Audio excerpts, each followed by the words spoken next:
Hello friends, तो आज हम जानेंगे टेट्रासाइक्लिन एंटीबायोटिक्स के बारे में और जानेंगे कि ये क्या होते हैं, इसका मैकेनिज्म ऑफ एक्शन क्या है, इसका क्लासिफिकेशन क्या होता है और इसके एडवर्स इफेक्ट क्या होते हैं, इसका किन किन कंडीशन में इसका यूज़ किया जाता है, इसके एग्जांपल्स क्या क्या हैं। सबसे पहले जान लेते हैं टेट्रासाइक्लिन एंटीबायोटिक्स होती क्या हैं। Tetracyclines are a group of antibiotics made by streptomyces bacteria. ठीक है, ये ग्रुप है एंटीबायोटिक्स का जो कि बनाया जाता है स्ट्रेप्टोमाइसिस बैक्टीरिया के थ्रू इसे बनाया जाता है। ये क्या काम करता है, ये स्टॉप करता है growth of bacteria. They stop the growth of bacteria. Body में जो बैक्टीरिया पनप रहे होते हैं उसको क्या कर देता है, किल कर देता है। ठीक है, अब जान लेते हैं इसका क्लासिफिकेशन क्या क्या है। नंबर 1 आता है नेचुरल। नेचुरल में आ गए आपके ड्रग्स टेट्रासाइक्लिन, ऑक्सीटेट्रासाइक्लिन और क्लोर टेट्रासाइक्लिन। फिर बात आती है सेमी सिंथेटिक की, उसमें आते हैं डॉक्सीसाइक्लिन, मीनोसाइक्लिन और लाइमीसाइक्लिन। ठीक है, थर्ड आता है ग्लाइसाइक्लिन।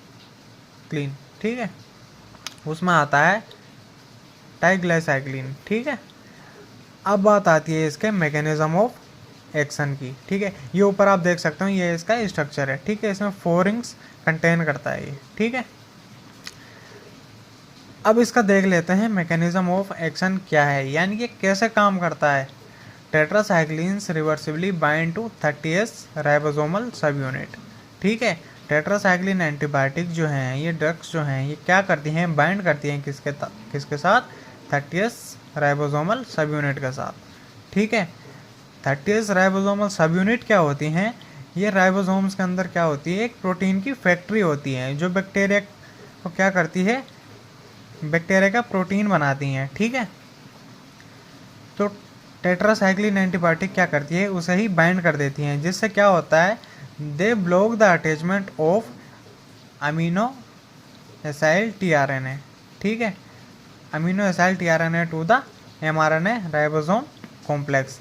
ठीक है, ये क्या करते हैं, अटैचमेंट नहीं होने देते हैं किसकी, अमीनो एसाइक्लिक टीआरएनए की। ठीक है, किससे, एमआरएनए राइबोसोम से। ठीक है, जिससे क्या होता है, ये प्रोटीन सिंथेसिस को रोक देते हैं। जब अमीनो एसिड जो हैं वो ट्रांसफ़र नहीं होंगे तो क्या होगा, प्रोटीन सिंथेसिस स्टॉप हो जाएगा, नहीं बनेंगे। ठीक है, नहीं होगा, प्रोटीन सिंथेसिस ही नहीं होगा तो बैक्टीरिया नहीं पनपेगा और बैक्टीरिया क्या हो जाएगा, सर्वाइव नहीं करेगा और वो डाई हो जाएगा।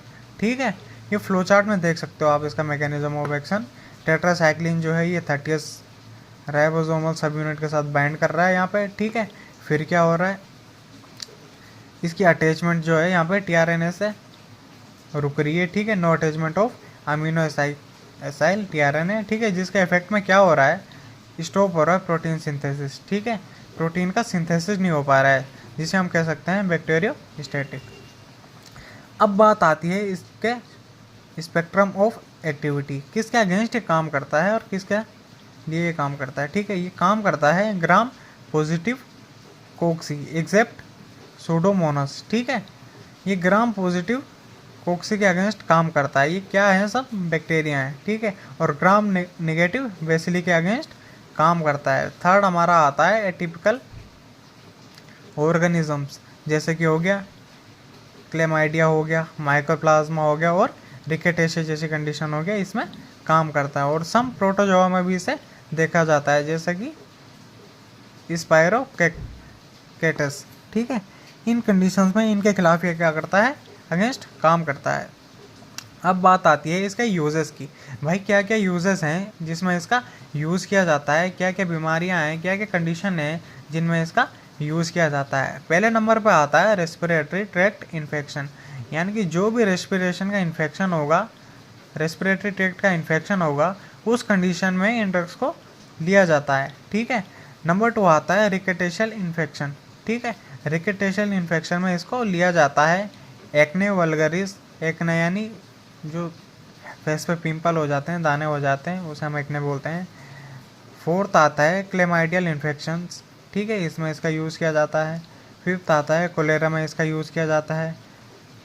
एंड सेकंड इसमें लिखा हुआ है सेलोसिस में इसका यूज़ किया जाता है, ठीक है, और मलेरिया की कंडीशन में इसका यूज़ किया जाता है। मलेरिया में खास करके यूज़ होती है कौन सी, डॉक्सीसाइक्लिन ड्रग इसमें यूज़ होती है, ठीक है। अब बात आती है इसके एडवर्स इफेक्ट की, ठीक है। इसके क्या क्या एडवर्स इफेक्ट हैं, यानी कि इसके साइड इफेक्ट्स क्या क्या है, ये क्या क्या नुकसान हमें दे सकती हैं जब हम इसे कंज्यूम करते हैं या लॉन्ग टर्म तक हम इसे कंज्यूम करते हैं, तो क्या क्या इसके नुकसान हमें देखने को मिल सकते हैं। भाई इससे नोजिया एंड वोमिटिंग हो सकता है, ठीक है, नोजिया और वोमिटिंग इससे हो सकता है, और इससे क्या हो सकता है, डायरिया, दस्त भी इससे लग सकते हैं। सेकेंड इज फोटो सेंसिटिविटी, यानी कि पेशेंट अगर धूप में जाएगा तो उसे तुरंत क्या हो जाएगा, उसकी स्किन सेंसिटिव हो जाएगी, उसे एकदम क्या होगा, उसकी मतलब क्या हो जाएगा, धूप से उसे सेंसिटिविटी हो जाएगी, ठीक है, सनलाइट से उसे एलर्जी हो जाएगी। एंड थर्ड आता है स्टेनिंग ऑफ टीथ, ठीक है, चिल्ड्रन में क्या हो जाएगा, स्टेनिंग ऑफ टीथ हो जाएगी। एंड फोर्थ आ गया इनहिबिशन ऑफ बोन ग्रोथ, ठीक है, जो हड्डियों की जो क्या बोलते हो ग्रोथ होती है वो रुक सकती है, ठीक है। इन दवाओं को अगर आप रेगुलरली लेते हो या कंज्यूम करते हो तो ये इसका साइड इफेक्ट देखने को मिल सकता है।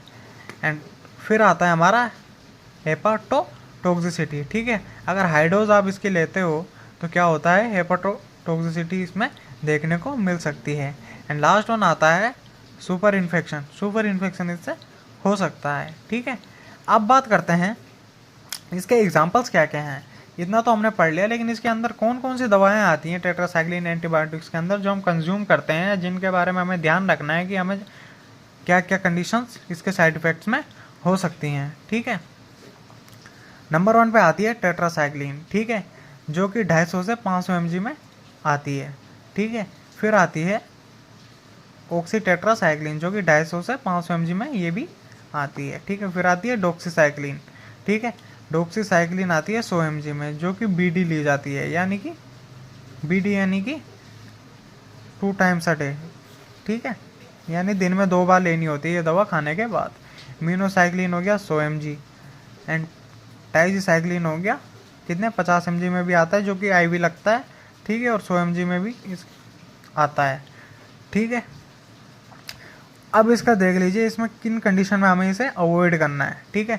Do not give in pregnancy, lactation and in children जो बिलो हैं 8 साल से नीचे। प्रेगनेंसी के दौरान किसी लेडी को ये कंज्यूम नहीं करनी है, जी हाँ।